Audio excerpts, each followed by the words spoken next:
Hello दोस्तों, आपका स्वागत है मेरा यूट्यूब चैनल पर। चलिए आज हम लोग स्टार्ट करने वाले हैं न्यू चैप्टर में इंटर कर चुके हैं हम लोग, जिसका नाम है अर्थमेटिक प्रोग्रेशन और इसको हिंदी में बोला जाता है समांतर श्रेणी और इसको शॉर्ट में बोला जाता है एपी। नाम तो सुना ही होगा आप लोग, एपी। चलिए तो आज हम लोग यही स्टार्ट करने वाले हैं। मैं इसको बेसिक से स्टार्ट करता हूँ, एकदम बहुत छोटा सा टॉपिक से स्टार्ट करता हूँ। इसको आप लोग ध्यान से इसको केयर करके समझिएगा, इसका पूरा बात को आप जहन में उतार लीजिएगा, मन में इसको सेट कर लीजिएगा। आप ध्यान से सुनिएगा। इधर पहला मैं समांतर श्रेणी का आपका डेफिनेशन बताता हूँ। समांतर श्रेणी का डेफिनेशन होता क्या है, तो आप एक बात सुनो। समांतर श्रेणी का डेफिनेशन क्या होता है, मैं एग्जांपल के थ्रू आपको समझाता हूँ। आपका 2 है, 4 है, 6 है, 8 है, 10 है, 12 है, 14 है, डॉट डॉट डॉट। अब ध्यान से देखोगे, इस संख्या है और इसको मैंने अनुक्रम में सजा दिया, लगातार में सजा दिया। सजाने के बाद में जब बीच का गैप देखता हूँ ना, ये दोनों बीच का गैप 2 है और ये दोनों का बीच का गैप 2 है, इस दोनों का बीच का गैप 2 है, इस दोनों का बीच का गैप 2 है और ये दोनों के बीच का गैप 2 है और ये दोनों का बीच का गैप 2 है। यानी किसी भी पद समांतर श्रेणी में अगर कोई संख्या होगा, संख्या का अनुक्रम समांतर श्रेणी में होगा, तो उसके कोई एक पद और उसके पूर्व वाले पद का अंतर हमेशा बराबर होगा।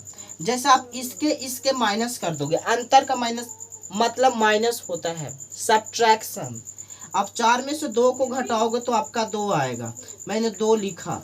अगला बात मैं बता दूं, 6 में से 4 को घटाओगे आपका 2 बचेगा, मैंने 2 लिखा। यानी आप ध्यान से आप केयर करके देखो, किसी संख्या उसके पूर्व संख्या का जो अंतर है आपका 2 आना चाहिए। किसी संख्या और पूर्व संख्या का अंतर आपका 2 है, किसी संख्या पूर्व संख्या का अंतर 2 है, किसी संख्या पूर्व संख्या का अंतर 2 है, किसी संख्या पूर्व संख्या का अंतर 2 है, किसी संख्या पूर्व संख्या का अंतर 2 है। यदि अंतर हमेशा नियत हो, हमेशा नियत बोलने का मतलब, नियत को इंग्लिश में कांस्टेंट बोलते हैं। देखो यहाँ से यहाँ मैं गया 2 ही मिला, यहाँ से यहाँ गया 2 ही मिला, यहाँ से गया 2 ही मिला, यहाँ से आ गया 2 ही मिला, यहाँ से आ गया 2 ही मिला, यहाँ से आ गया आपका 2 ही मिला। और यदि अंतर सदैव नियत हो, सदैव कांस्टेंट हो, तो मैं बोलूंगा ए टर्म जो आपका है एपी में है। वरना नियत ना रहने पर हम बोलेंगे यह टर्म एपी में नहीं है। जिस प्रकार से हम बोल सकते हैं आपको 1 है, 3 है, 7 है, 8 है, 9 है, 10 है, जैसे डॉट डॉट डॉट। कोई पूछेगा एपी में है क्या, बताओ। आप क्या करोगे, यहाँ से यहाँ आप अंतर निकालोगे। 3 में से 1 घटाओगे आपका क्या बचेगा, 2 बचेगा। 7 में से 3 घटाओगे 4 बचेगा। 8 में 7 घटाओगे 1 बचेगा। 9 में से 8 घटाओगे 1 बचेगा। 10 में से घटाओगे आपका 1 बचेगा। आप जो अंतर निकाले हो वो आप देखो, क्या आपका नियत है, कांस्टेंट है, कांस्टेंट नहीं है। कांस्टेंट नहीं है तो हम बोलेंगे ई एपी में नहीं है। लेकिन जब यहाँ मैं सब्ट्रैक्शन निकाला, किसी पद उसके पूर्व पद को सब्ट्रैक्शन निकाला, सब्ट्रैक्शन निकालने के बाद मैंने देखा कि उसका जो सार्व अंतर है, उसका जो अंतर है, अंतर हमेशा सदैव नियत है, सदैव कांस्टेंट है, ऑलवेज कांस्टेंट है, ऑलवेज कांस्टेंट रहेगा, तो हम बोलेंगे ये पद जो है तुम्हारा एपी में है। ये पद कौन सा है, एपी में है।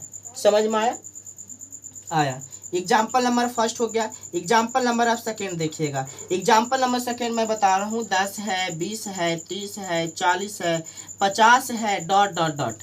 अब देखिएगा, इसके बीच का गैप 10 है, इसके बीच का गैप 10 है, इसके बीच का गैप 10 है, इसके बीच का गैप 10 है। आप जो अंतर देख रहे हो, 2 पदों का जो अंतर है, 2 नंबर का जो अंतर है, कांस्टेंट है।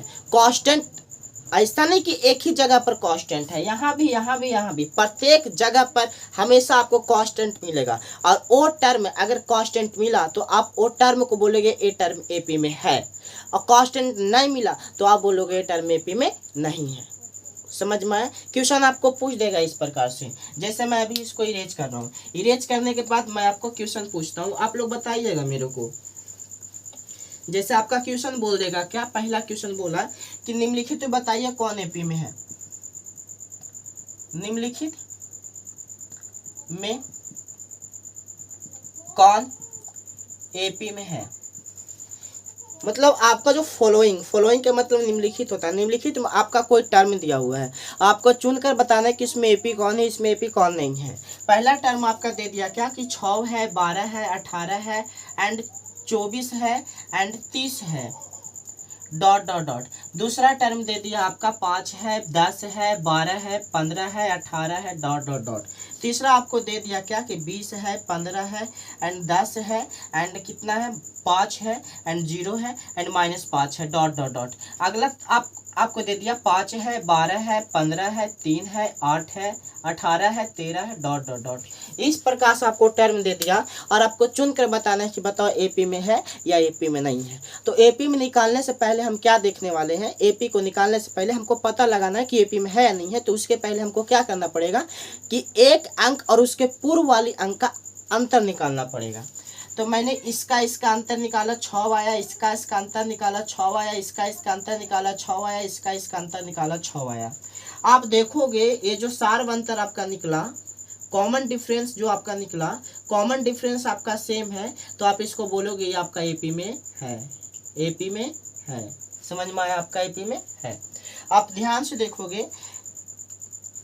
देखोगे, इसमें से इसको घटाओगे तो -5 आने वाला है, इसमें से इसको घटाओगे तो भी -5 आने वाला है, इसमें से इसको घटाओगे -5 आने वाला है, इसमें से इसको घटाओगे -5 आने वाला है, इसमें से इसको घटाओगे -5 आने वाला है।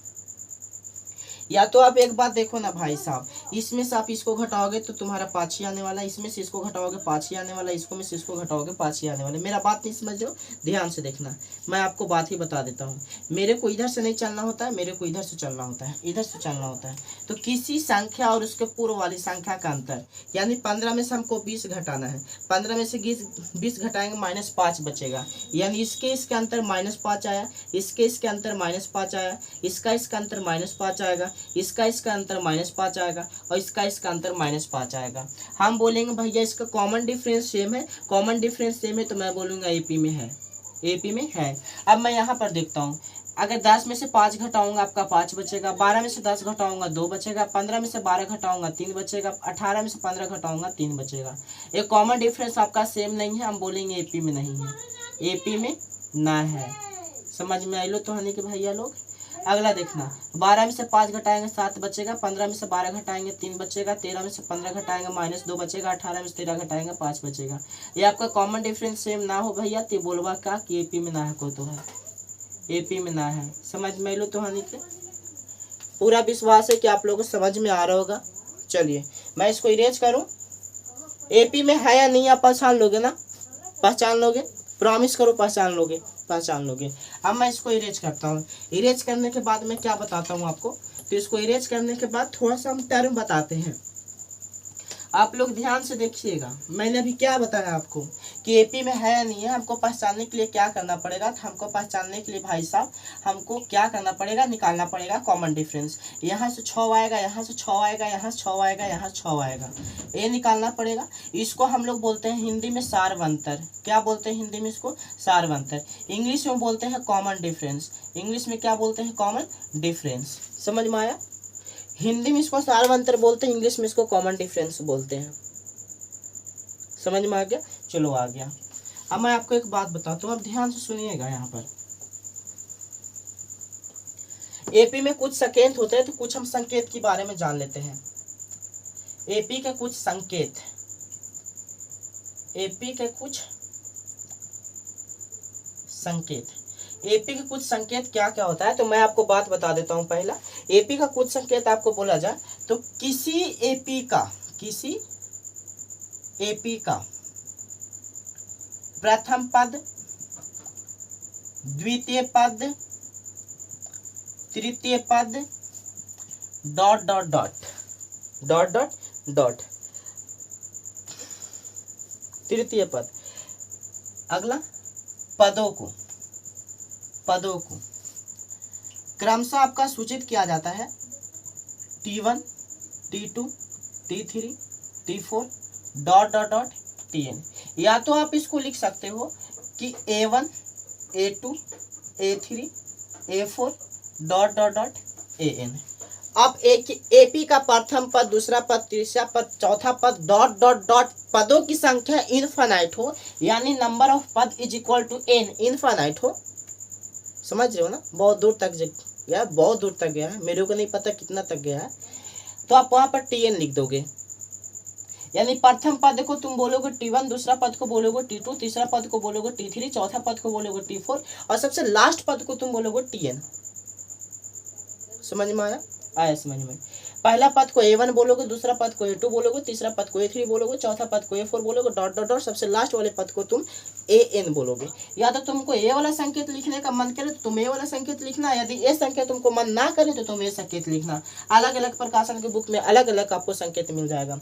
ई संकेत कहीं और बुक में मिलेगा, ए संकेत कहीं और बुक में मिलेगा, लेकिन मैं जो यूजुअली पढ़ाता हूँ तो मैं इसी को यूज करता हूँ, हमेशा इसी को यूज करता हूँ। चलिए दूसरा संकेत मैं आपको बता देता हूँ। किसी एपी का सार्व अंतर को डी द्वारा सूचित किया जाता है, डी द्वारा सूचित किया जाता है। अब सार्व अंतर क्या होता है, जिसको मैंने कॉमन डिफरेंस बोला।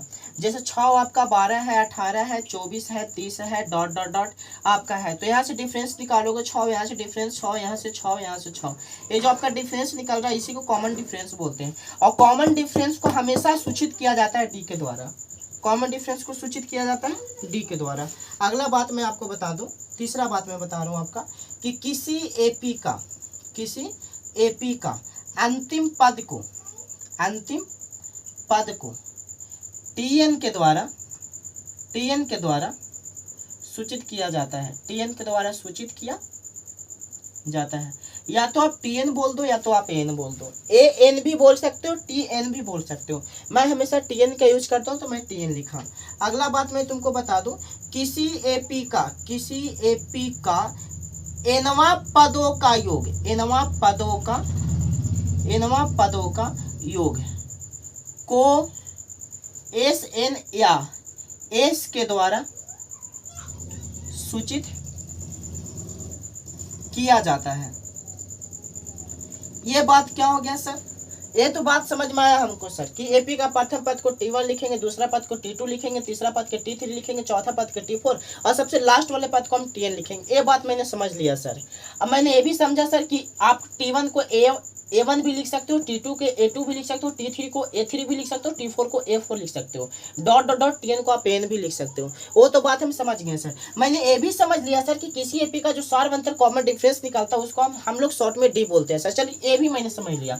अगला आपने ये बताया कि किसी एपी का सबसे अंतिम पद जो होता है TN होता है, मैंने वो भी समझ लिया। लेकिन सर हमको एक बात नहीं समझ में आया कि एपी के एन पदों का योग जो होता है एसएन मतलब होता क्या सर, तो समझो ना भाई साहब। मैं आपको एग्जांपल बताता हूँ। 6 है, 12 है, 18 है, 24 है और 30 है, डॉट डॉट डॉट है आपका। बोला इस एपी का योग बताएं, इसको जोड़ेंगे तो कितना आने वाला है, इसका योग बताएं। और जो एपी का संख्याओं का जो योगफल होता है, एडिशन होता है, उस एडिशन को हम सूचित करते हैं एस के द्वारा, या तो उसको सूचित करते हैं एस के द्वारा।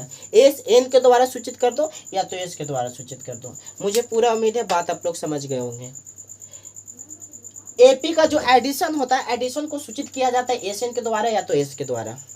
अब कोई पूरा संकेत समझ में आ गया। प्रथम पद T1 हो गया, दूसरा पद T2 हो गया, तीसरा पद T3 हो गया और लास्ट पद आपका TN हो गया। सार्व अंतर को डी द्वारा सूचित किया जाता है, जिसको हम लोग कॉमन डिफरेंस इंग्लिश में बोलते हैं। एपी का अंतिम पद, सबसे लास्ट पद जो होता है, सबसे लास्ट पद, लास्ट नंबर को हम लोग TN लिखते हैं। और एपी का जितना भी पदों की संख्या होती है, पदों की संख्या का अगर मैं एडिशन निकालूं तो एडिशन को हम लोग शॉर्ट में एसएन बोलते हैं या तो एस बोलते हैं।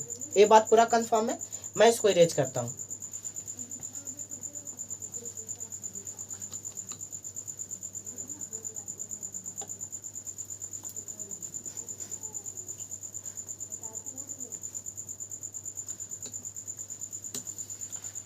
चलिए मैं आपको बताता हूँ एपी का प्रकार।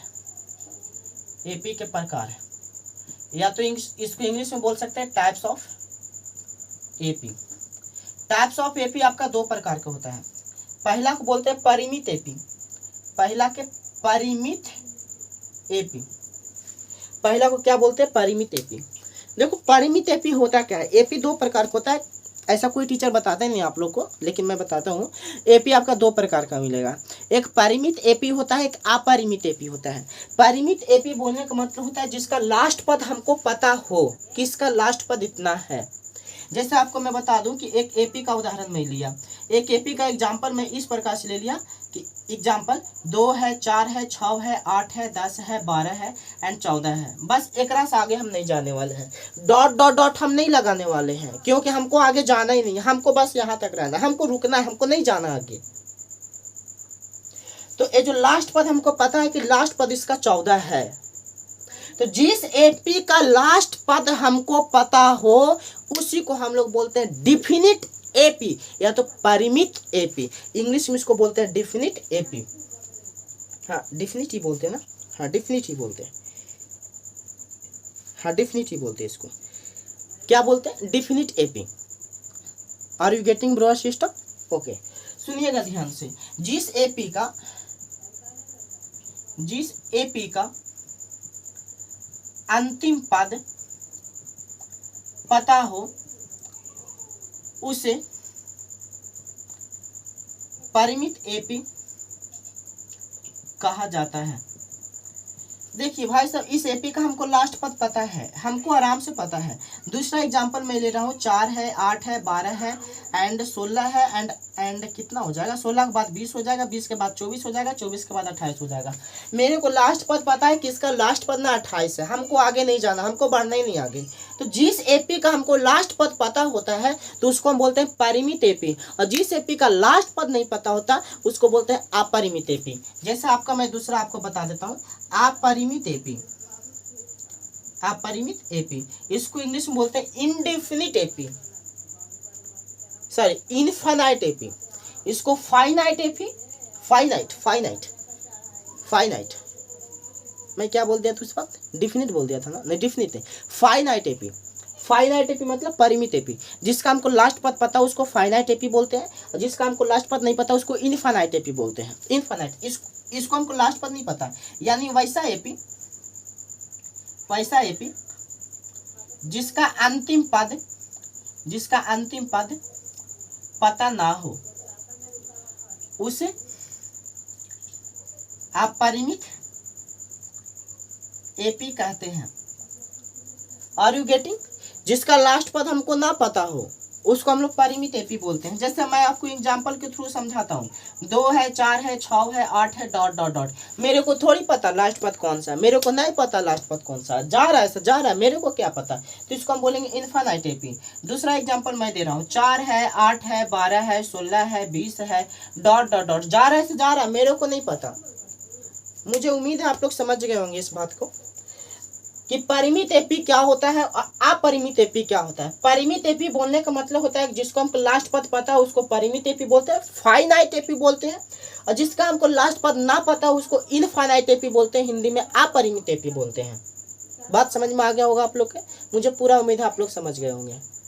आगे बढ़े, चलिए बढ़ते हैं हम लोग आगे।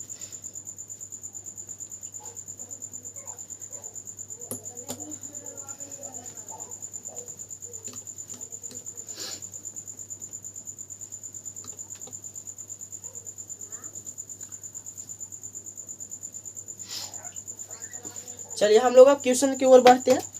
मेरे पास किताब जो है अभी केसी सिन्हा का किताब है, समझ में आया? तो केसी सिन्हा का जितना भी एग्जाम्पल होता है एनसीईआरटी का क्वेश्चन में होता है वो। तो मैं क्या करता हूँ, इसको मैं एग्जाम्पल आप लोग को समझाता हूँ, सॉरी क्वेश्चन मैं इन लोग इसका मैं क्वेश्चन बताता हूँ, आप लोग समझिएगा। जैसे आपका पहला क्वेश्चन बोल रहा है क्या कि Tn बराबर 3n+1 है।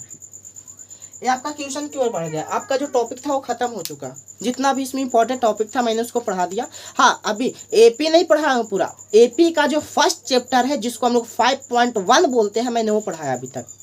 अभी 5.2, 5.3, 5.4 अभी 4 चैप्टर बचा हुआ है, सॉरी 3 चैप्टर बचा हुआ है। एक मैंने पढ़ा दिया, 3 चैप्टर आपका और रहा।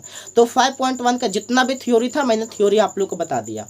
पहला थ्योरी सारवंता का डिफिनेशन बताया, समांतर श्रेणी का डिफिनेशन बताया, एपी में कुछ संकेत यूज होता है मैंने उसको बता दिया। और अभी जस्ट मैंने आप लोग को क्या बताया, तो जस्ट आप लोग को क्या बताया कि एपी में क्या बताया था रे, एपी 2 प्रकार का होता है, एक परिमित एपी होता है, एक अपरिमित एपी होता है। मैंने 2 प्रकार का आपको एपी बताया। जिसको लास्ट पद पता हो हमें उसको परिमित एपी बोलते हैं, जिसका लास्ट पद ना पता उसको हम लोग अपरिमित एपी बोलते हैं। चलिए अब इस क्वेश्चन है, इस क्वेश्चन को बोल रहा है कि आगामी 3 पद को ज्ञात करें। 3 पद इसका ज्ञात करना है और तुमको बताना एपी में है नहीं है, एपी में है नहीं है उसको मायने नहीं रखता, तुमको इसको 3 पद ज्ञात करना है। टीएन बराबर इतना दिया हुआ, तुमको 3 पद इसका ज्ञात करना है। मैं यहाँ पर लिख देता हूँ 3 पदों को ज्ञात करें। चलो हम 3 पद ज्ञात करते हैं। आप ध्यान से देखो कि कितना सिंपल क्वेश्चन है। टीएन बराबर आपका दिया हुआ है 3n + 1, 3 पद निकालना है भाई साहब। 3 पद बोलने का मतलब क्या होगा कि हमको T1 निकालना है, T2 निकालना है, T3 निकालना है, T1 भी निकालना है, T2 भी निकालना है, T3 निकालना है। चलो पहले हम T1 को फाइंड करते हैं। T1 को फाइंड किए यानी n के मान हमको 1 रखना पड़ेगा। यदि n के मान हम 1 रखेंगे तो मेरा T1 निकल जाएगा। T1 बराबर हो जाएगा 3 × 1 + 1, 3 1 है, 3 1 से मल्टीप्लाई करेगा 3 + 1, T1 बराबर आपका 4 हो गया। बोलो नहीं समझ में आया सर? अरे भाई साहब 3 पद बोला ना, तो पहले n का मान आप 1 रखो, फिर n के मान आप 2 रखना, n के मान 3 रखना। तो n का मान 1 रखोगे फर्स्ट पद आ जाएगा, n का मान 2 रखोगे सेकंड पद आ जाएगा, n का मान 3 रखोगे आपका थर्ड पद आ जाएगा। देखो आप n का मान जब 1 रखा तो आपका पहला पद आ गया। अब n का मान मैं 2 रखता हूँ, देखोगे आपका गिवन टर्म कितना है, गिवन टर्म में 3n + 1 है। आपका n का मान 2 रखूंगा तो आपका आ जाएगा 2 बराबर 3 × 2 + 1, T2 है, T2 3 दूनी 6 + 1, T2 बराबर आपका 7 आ जाएगा। ये आपका दूसरा पद हो गया। अब तीसरा पद निकालने बोला, T3 निकालने बोला है। आपका गिवन वैल्यू कितना है, 3n + 1 है। आपका n बराबर आपका 3 रखना पड़ेगा। Tn बराबर दिया हुआ 3n + 1, तो n का मान 3 है, 3 रख दो, 3 × 3 + 1 हो जाएगा। T3 3 3 9 + 1 हो जाएगा, T3 बराबर आपका 10 हो जाएगा। आपका 3 पद मैंने निकाल दिया। पहला पद जब मैं निकाला तो पहला पद आपका आया 4, एंड दूसरा पद निकाला तो दूसरा पद आपका आया 7, एंड तीसरा पद निकाला, तीसरा पद आपका आया 10। समझ में आया? अरे बहुत सिंपल सा 5.1 आपका खत्म हो चुका है। बस ऐसा ऐसा क्वेश्चन पूछता है आपका, समझ में आ रहा है? ऐसा क्वेश्चन पूछता है। जैसे आपको एक क्वेश्चन मैं और करवाता हूँ, आप देखना इसमें क्वेश्चन और करवाता हूँ इसमें।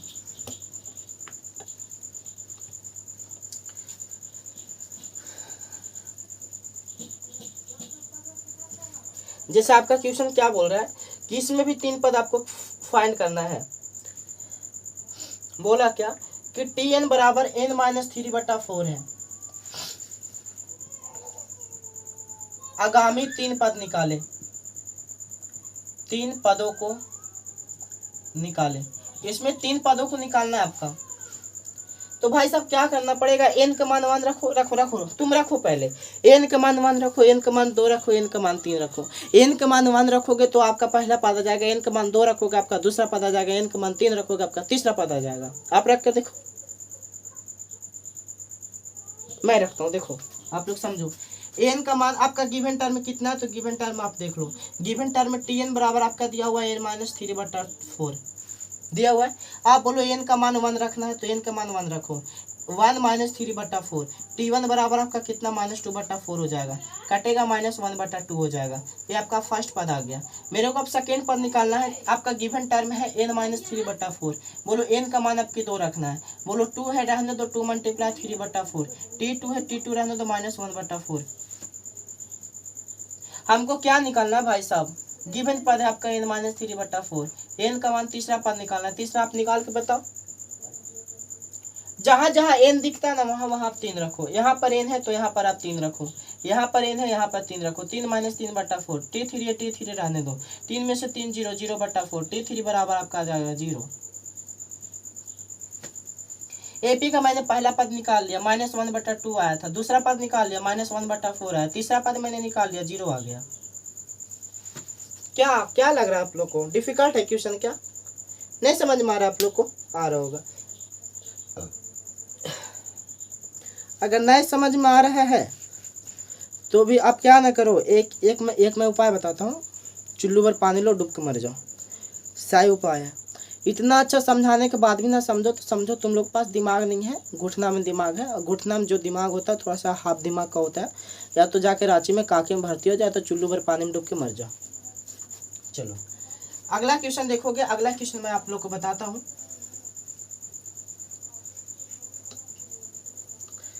कुछ अलग टाइप के क्वेश्चन देता हूँ। जैसे आपका क्वेश्चन है बुक में दिया हुआ है, इस प्रकार के क्वेश्चन है। मैं आपको देता हूँ क्वेश्चन, देखिएगा। आपका क्वेश्चन बोल रहा है क्या कि Tn बराबर आपका n माइनस 1 है, 2 माइनस n है, एंड 3 प्लस n है, तो आपका T20 ज्ञात करें। अब भाई साहब करना कुछ नहीं, आपका गिवन वैल्यू है T20। 20वां पद निकालने बोला, मैंने पहला पद निकाला तो n के मान 1 रखा, दूसरा पद निकाला n के मान 2 रखा, तीसरा पद निकाला n के मान 3 रखा। बोलो 20वां पद निकालना है तो n के मान 20 रखेंगे ना, समझ गए। हमको गिवन टर्म है, गिवन टर्म देख लो किस प्रकार से गिवन टर्म है। Tn बराबर आपका दिया हुआ है n minus 1 into 2 minus n and 3 plus n। हमको 20वां पद बोल रहा है n के मान 20 रखेंगे, 20वां पद बोल रहा है n के मान 20 रखेंगे। n जहाँ जहाँ आपको n दिख रहा है वहाँ वहाँ 20 रख दो। 20 रखा बराबर 20 माइनस 1 हो जाएगा, एंड 2 माइनस 20 हो जाएगा, एंड 3 प्लस 20 हो जाएगा। अब देखोगे T20 रहने दो, देखोगे 20 में से माइनस 1 को घटाऊंगा तो 19 बचेगा, 20 में से 2 को घटाऊंगा तो मीथिंग्स माइनस 18 बचेगा, एंड अगर 20 में से इसको जोड़ूंगा तो मीथिंग्स 23 आएगा। बताओ T20 आप इसको सोल्व नहीं कर लोगे। मैं आंसर डायरेक्ट इसका देख कर लिख देता हूँ। इसका आंसर क्या होगा, 2 का तीसरा क्वेश्चन है, 2 का तीसरा है -7 8 6 6, ये आपका आंसर है। देख लो, समझ में आया क्या। अब भाई साहब कुछ नहीं बोला था, आपका ये गिवन है ना, और T20 पर निकालने बोल रहा था, यानी n का मान आपका 20 दिया हुआ। जहाँ जहाँ आपको n दिखे आप मान रख दो, मान रख के आप आसानी से सोल्व कर लो। देखो यहाँ पर n था, यहाँ पर n रखा, यहाँ पर था, यहाँ रखा, यहाँ था, यहाँ रखा, यहाँ था, यहाँ रखा, मैंने उसको सोल्व करके T20 आसानी से निकाल लिया। कोई प्रॉब्लम है, कोई दिक्कत है? कोई दिक्कत नहीं है। चलिए अगला क्वेश्चन पर हम लोग आते हैं। अगला क्वेश्चन आपको बोला क्या है, तो अगला क्वेश्चन आप लोग ध्यान से देखिएगा।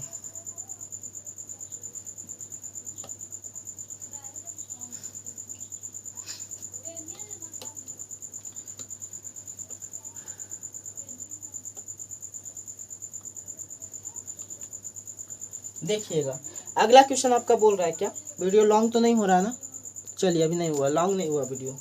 अगला देखिएगा, अगला आपका क्वेश्चन क्या है, बोल रहा है क्या कि T2 बराबर 2 है। T2 बराबर कितना है, 2 है, और आपका गिवन है कि Tn बराबर Tn माइनस 1 प्लस 1, और जहाँ n का मान जो है 3 से बड़ा है। बोला क्या आपका आगामी 3 पद निकालना है, इसका भी आगामी 3 पद निकालना है। देखो तो एक क्वेश्चन मैं जो बता रहा हूँ इसको थोड़ा सा है, उस टाइप का क्वेश्चन नहीं है जिस टाइप का पीछे जो आपका आगामी 3 पद निकालना था उसमें आप क्या कर रहा था, तो उसमें आप लोग यही कर रहे थे कि भाई साहब हमको करना क्या है, तो n का मान 1 रखना है, n का मान 1 रखना है, n का मान 2 रखना है, n का मान 2 रखना है, 3 रखना है, 3 रखना है, 3 पद निकाल देंगे। नहीं, गलत बात है। n का मान जो है 3 से बड़ा है, 3 से छोटा नहीं रखना है। 3 से छोटा 1 और 2 जो है आपका 3 से छोटा हो जाएगा, 1 और 2 को नहीं रखना है आपका। n का मान 0 से बराबर हो, n का मान 3 से बराबर हो सकता है, बड़ा हो सकता है, लेकिन 3 से कम नहीं हो सकता। ये बात बोल चुका है आपका। 1 2 नहीं हो सकता, 3 हो सकता है, 3 से बड़ा हो सकता है, लेकिन 3 से छोटा नहीं हो सकता। ये बात बोल चुका है आपका। यानी मेरे को भाई साहब क्या करना पड़ेगा, आप ध्यान से देखोगे, आपका गिवन टर्म है, गिवन टर्म आपका यही है कि Tn बराबर Tn माइनस 1 प्लस 1 दिया हुआ है ना, दिया हुआ है। आपका 1 और 2 तो नहीं रखना है, n का मान 3 रखना है। चलो n का मान मैं 3 रखता हूँ। आगामी हमको 3 पद निकालना है ना, तो हम T3 निकाल लेते हैं, T4 निकाल लेते हैं, T5 निकाल लेते हैं। हमको 3 ही पद चाहिए ना, T3 T4 T5 निकाल लेते हैं। n से 3 से तो सब बड़ा ही है ना, 3 का बराबर 3 से बड़ा है, हमको 3 से बड़ा रखना है, छोटा नहीं रखना है, और उसी रख कर आगामी 3 पद निकालना है। तो मैं 3 4 एंड 5 रख दिया। अब ध्यान से देखोगे, हम निकाल लेते हैं T3 निकाल लेते हैं, यानी n का मान 3 रखा, तो n का मान 3 रखा तो यहाँ पर भी 3 हो जाएगा, एंड यहाँ भी 3 हो जाएगा, -1/2 हो जाएगा। T3 रहने दो। देखो अब ध्यान से समझोगे एक बात को, मेरा बात समझोगे। आप लोग एक काम नहीं करना, वो काम क्या नहीं करना मैं आपको बताता हूँ। ये आपको दिया हुआ है क्या कि Tn माइनस 1 प्लस 1। आप एक काम ही नहीं करना कि माइनस से प्लस आपका खत्म हो चुका भैया, नहीं करना है बाबू, आप लोग को कृपया करके आप ना करें। n माइनस 1 इसके साथ में है, ये 1 अलग है। आप देखो ये नीचे लिखा हुआ है, ऊपर लिखा हुआ है, नीचे लिखा हुआ है, ऊपर लिखा हुआ है, तो ये दोनों साथ में है। तो इसको साथ प्लस माइनस नहीं करना, जो भी माइनस प्लस करना है आपको इसके साथ करना है। तो T3 में से एक घटेगा, T2 बचेगा, प्लस 1 है, 1 रहने दो, T3 रहने दो। आपका T2 का मान यहाँ पर गिवन है, T2 का मान 2 है, आप 2 यहाँ पर लिख दो, प्लस 1 है, 1 लिख दो, T3 2 और 1 मिलकर 3 हो जाएगा, आप 3 लिख दो। आपका T3 का मान कितना आ गया, T3 का मान आपका 3 आ गया। Are you getting? अगला हमको क्या निकालना है, गिवन टर्म आपका क्या है, गिवन टर्म n-1 प्लस 1 है एंड आपका n का मान 4 रखना है। n के मान 4 रखोगे तो यहाँ पर आपने 4 रखा, 4 रखने के बाद 4 - 1 प्लस 1 रखा। T4 है, T4 आने दो, 4 में से 1 घटेगा, 3 बचेगा, प्लस 1 बचेगा। T4 है, T4 आने दो, T3 का आप मान 3 निकाले हो, आप 3 रख दो, प्लस 1 है, 1 आप रख दो। T4 है, T4 रहने दो, 3 और 1 मिलकर 4 हो जाएगा, 4 लिख दो। 2 पद निकाल गया, 1 पद मैं और निकाल लेता हूँ। आपका गिवन टर्म है क्या कि 3n-1 प्लस 1 है। बोलो n का मान मैं 5 रख दूं, देखो n का मान मैं 5 रख देता हूँ। n के मान मैं 5 रखने के बाद इसको सोल्व करता हूँ तो T5 हो जाएगा, T5 - 1 प्लस 1 हो जाएगा। T5 है, 5 में से 1 घटाऊंगा, 4 बचेगा, प्लस 1। T5 है, T5 रहने दो। T4 का मान कितना है, 4 है, 4 रहने दो, प्लस 1 है, 1 रहने दो। T5 बराबर कितना हो जाएगा, 5 हो जाएगा। आपका आगामी 3 पद बोल रहा था तो आगामी 3 पद T3 बराबर 3 आ गया, T4 बराबर 4 आ गया, T5 बराबर 5 आ गया। आगामी 3 पद मैंने निकाल लिया, आपका क्वेश्चन सही हो चुका है।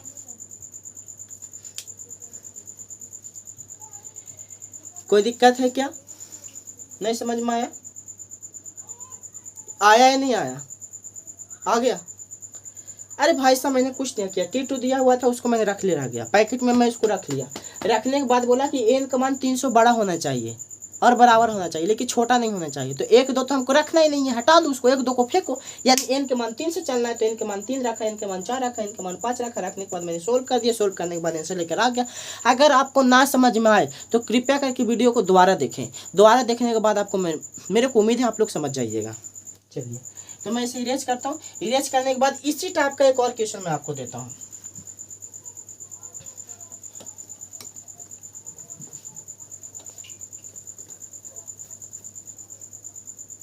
देखिएगा इसी टाइप का क्वेश्चन मैं आपको दे रहा हूँ।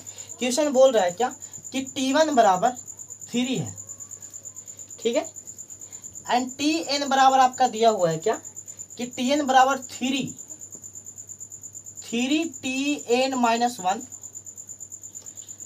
प्लस 2 और n का मान 1 से बड़ा होना चाहिए। यानी n का मान 1 नहीं रखना भाई साहब, तेरे को 1 नहीं रखना, आगामी 3 पद निकालना है। अब n का मान 1 नहीं रखना तो n का मान 2 से चलना है हमको। Tn बराबर तुमको दिया हुआ है 3Tn - 1 प्लस 2। n का मान कितना दिया हुआ है ब्रो एंड सिस्टर, आपको पता होना चाहिए। n का मान 1 नहीं रखना है, 2 रखना है, तो n का मान आप 2 रखो। चलो यहाँ पर 2 मैंने रख दिया, 3 है, 3 मैंने लिख दिया, Tn - 1 है। n के मान कितना रखना है, तो n का मान हमको 2 रखना है, 2 रख दो। -1 है, प्लस 2 है, 2 रहने दो। T2 है, T2 रहने दो, 3 है, 3 रहने दो। T2 में से अगर 1 को घटाऊं, 2 में से 1 को घटाऊं, T1 बचेगा, T1 को लिख दो। प्लस 2 है, प्लस 2 का प्लस 2 लिख दो। T3 है, T3 रहने दो, T3 का 3 लिख दो। T1 का मान आपका 3 है, आप 3 मान लिख दो, प्लस 2 है 2। T3 3 3 9 2 11 हो जाएगा। आपका पहला पद आ गया 11। 3 पद निकालना है। आपका गिवन पद कितना है, Tn बराबर 3 Tn - 1 प्लस 2 है। आपको क्या बात बोला भाई साहब, 2 तो रखा, अब n के मान हमको 3 रखना है, तो T3 मैंने रख दिया, 3 है T। आप एक बात देखो, n का मान 3 है, 3 रखो, -1 है 1, प्लस 2 है, प्लस 2 आप रख दो। T3 है, T3 रहने दो, 3 है, 3 रहने दो। T3 में से अगर 1 को घटाओगे तो आपका T2 बचेगा, प्लस 2 है, 2 रहने दो। T3 है, T3 रहने दो, 3 है, 3 रहने दो। T2 का वैल्यू आपका 11 है, तो आप 11 रख दो, प्लस 2 है, 2 रख दो। T3 है, T3 रहने दो, 11 दूनी 33 हो जाएगा, 33 प्लस 2 हो जाएगा। T3 बराबर आपका 35 हो जाएगा, तो आप 35 को रख दो। कोई दिक्कत नहीं भाई साहब, आप लोग समझ रहे होंगे। अगला पद तुम्हारा लिखना है, गिवन टर्म तुम्हारा कितना है, 3 Tn - 1 प्लस 2 है। आपकी n का मान हमको 4 रखना है, क्योंकि 2 रखा 3 रखा तो अब 4 रखना है। चलो n का मान 4 रख दो, 3 मल्टीप्लाई टी एन, एन के जगह पर 4 रखना है, 4 - 1 + 2 है, 2 रहने दो। t4 है, t4 रहने दो 3, 4 में से 1 घटाओगे 3 बचेगा, 3 लिख दो, +2 है, 2 रहने दो। t4 है, t4 3 मल्टीप्लाई t3 का मान 35 लाए हो, 35 रख दो, +2 है, 2 रहने दो। t4 है, t4 रहने दो। आप एक बात देखो, 35 तिया कितना होता है, 35 दूनी 70, 105 होगा। 105 में अगर 2 जोड़ूंगा तो 107 हो जाएगा। आपका 3 पद निकालने बोला था, मैंने 3 पद निकाला। t2 बराबर आप देखोगे, t2 बराबर 11 आ गया, एंड t3 बराबर आपका 35 आ गया, एंड t4 बराबर आपका 107 आ गया। मैंने 3 पद निकालने बोला था, मैंने 3 पद निकाल दिया। अब एपी में है या नहीं है वो मायने नहीं रखता, हमको 3 पद निकालने बोला, मैंने 3 पद निकाला। एपी में है या नहीं है मेरे को क्या, आर यू गेटिंग? एपी में नहीं है, आप देख लो, एपी में नहीं है वो। चलो, मुझे उम्मीद है आप लोग समझ गए होंगे। तो इसको इरेज कर दूं, इरेज कर दूं। चलो, इसको मैं इरेज करता हूँ। अब इरेज करने के बाद आपको ना बहुत अच्छी सी बात बताने वाला हूँ। आप लोग बस 10 मिनट और मेरे को टाइम, 10 मिनट नहीं, बस 5 मिनट और टाइम दीजिएगा मेरे को 5 मिनट टाइम देने के बाद आपको समझ में आ जाएगा कितना मज़ेदार टॉपिक था सर, मज़ा ही आ गया पढ़ने में। ये बात समझ में आ गया आपका? आ गया आपका। चलो, मैं इसको इरेज करता हूँ।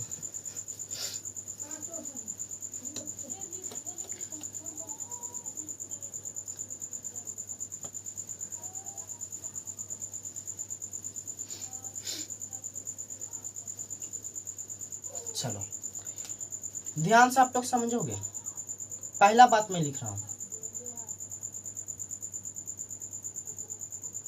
एपी का प्रथम पद, एपी का प्रथम पद यानी फर्स्ट पद को हम लोग T1 लिखते हैं। एपी का दूसरा पद T2 लिखते हैं।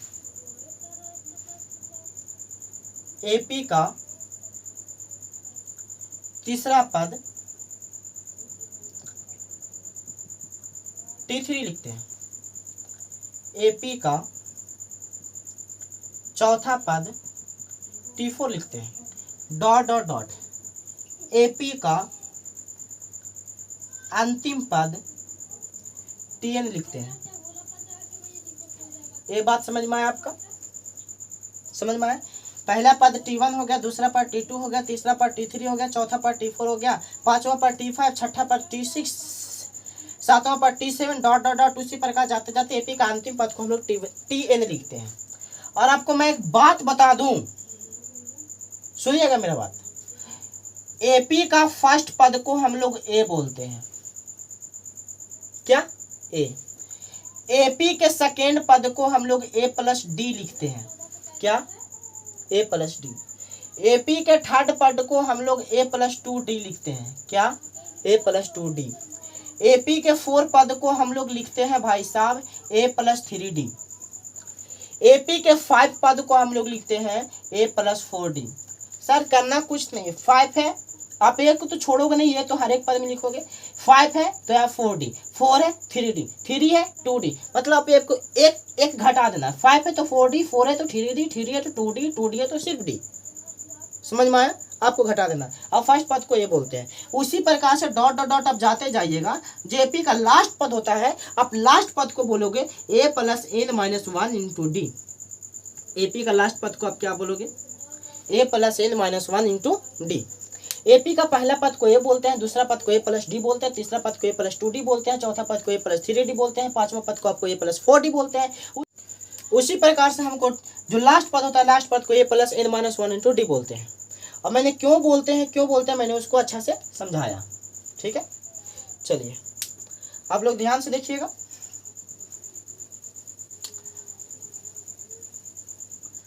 चलिए एक बार और सुनिएगा। एपी का फर्स्ट पद को T1 बोलते हैं, दूसरा पद को T2 बोलते हैं, तीसरा पद को T3 बोलते हैं, चौथा पद को T4 बोलते हैं, अंतिम पद को Tn बोलते हैं। T1 को हम लोग A लिख सकते हैं, T2 को A+D लिख सकते हैं, T3 को A+2D लिख सकते हैं, T4 को A+3D लिख सकते हैं, पांचवा पद को A+4D लिख सकते हैं। भाई साहब ए आप याद कर लोगा, आप लोग याद कर लोगे इसको। 5.2 में बहुत इंपॉर्टेंट होने वाला है आपका ये, 5.2 में बहुत इंपॉर्टेंट होने वाला, तो आप इसको याद कर लोगे। यदि आपको बोल दे कि T12 पद को हम क्या लिखेंगे, तो A+11D लिखेंगे।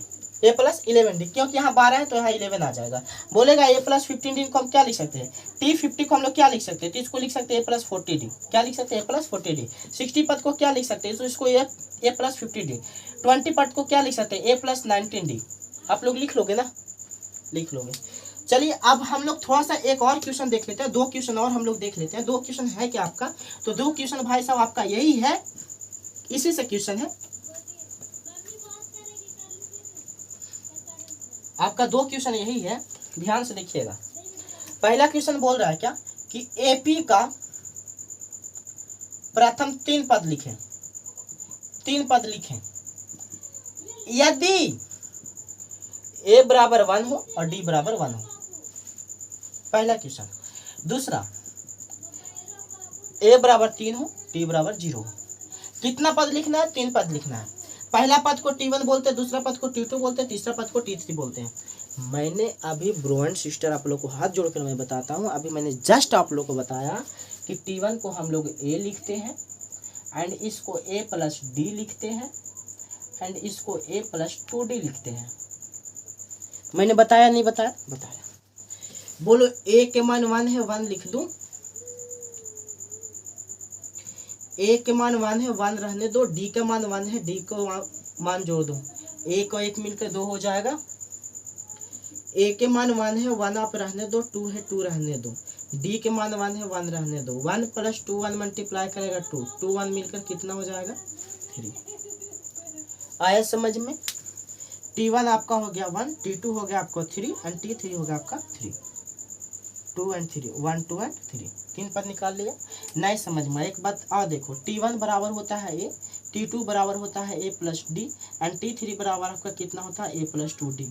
बोलोगे a के मान 3 है, 3 लिख दे, लिख दिया। बोलो a के मान 3 है, 3 लिख देता हूँ, d का मान 0 है, 0 लिख देता हूँ। 3 में 0 जोड़ेंगे 3 ही आएगा। देखो a के मान 3 है, 3 लिख देता हूँ, 2 है 2 रहने देता हूँ, d का मान 0 है, 0 लिख देता हूँ, 3 है 3, 2 0 से मल्टीप्लाई करेगा 0, जुटने के बाद 3, यानी T1 भी आपका 3 है एंड T2 भी आपका 3 है एंड T3 भी आपका 3 है। 3 पद निकालने बोला, मैंने 3 पद निकाल दिया। कोई दिक्कत वाली बात है, कोई समस्या वाली बात है, कोई प्रॉब्लम वाली बात है, कोई प्रॉब्लम वाली बात नहीं है। मैं इसे रेज कर रहा हूँ, चलिए मैं इसे रेज कर रहा हूँ, देखिएगा ध्यान से। अगला लास्ट क्वेश्चन है आपका एपी का 5.1 का, देखिएगा ध्यान से। बोल रहा है क्या क्वेश्चन,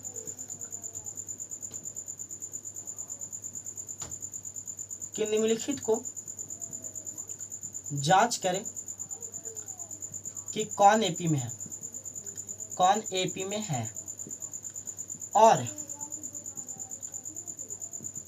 यदि एपी में है तो आगामी 3 पद लिखें, आगामी 3 पद लिखें।